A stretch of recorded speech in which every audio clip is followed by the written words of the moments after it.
Approve na, Barangay Ginebra, pagsasabay-sabayin na ang triple tower nila. Kaya naman gaano nga ba kataas itong magiging starting 5 nila at gaano kalakas?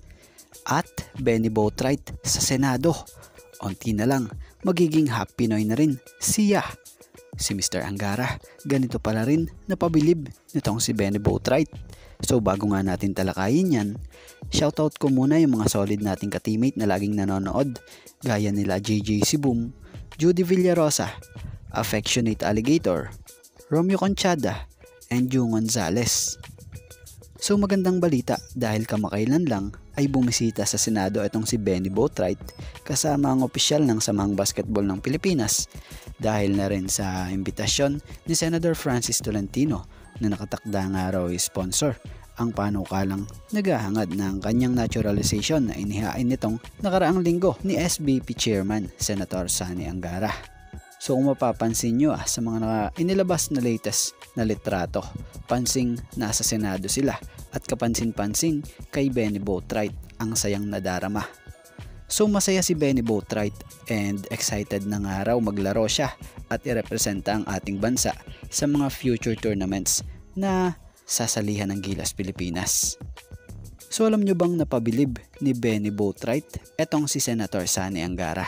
Dahil naniniwala rito si Senator Angara na malaking araw ang maitutulong ni Benny Boatwright sa Gilas Pilipinas sa oras na maging naturalized Pilipino na ito.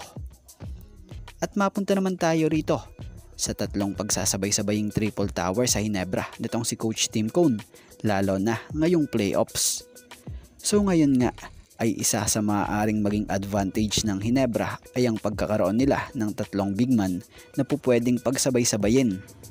Ralph Koo, Japet Aguilar, and Christian Stan Hardinger. Kung mapapansin nyo, ayan na talaga yung game plan na ginawa nitong si Coach Tim Cone sa kalagitnaan ng elimination. Ganyang pagsasanay ang ginawa niya sa tatlong bigmang ito. At ang tanong, bakit nga ba? Ayan ang ginawa ni Coach Tim dahil na nga sa alam ni Coach Tim Cone na kung sakali mang makaharap ng Ginebra ang SMB sa finals ay pwede nitong pahirapan sa opensa at depensa ang isang Junmar Fajardo at itong Moutaw Tua. Pero syempre, dito muna tayo sa playoffs. Itong tatlong ito, yung masasabing pangunahing magiging option ni Coach Tim Cone pagdating sa opensa. Kaya kung mapapansin nyo maganda yung pinapakita niya ngayon or nitong si Stand dahil nagko-complement nga yung laruan ni Japet and Ralph Koo. Kumbaga, maganda yung nakukuhang tulong ni Stand dahil si Ralph Koo may malupit na passing at shooting yan.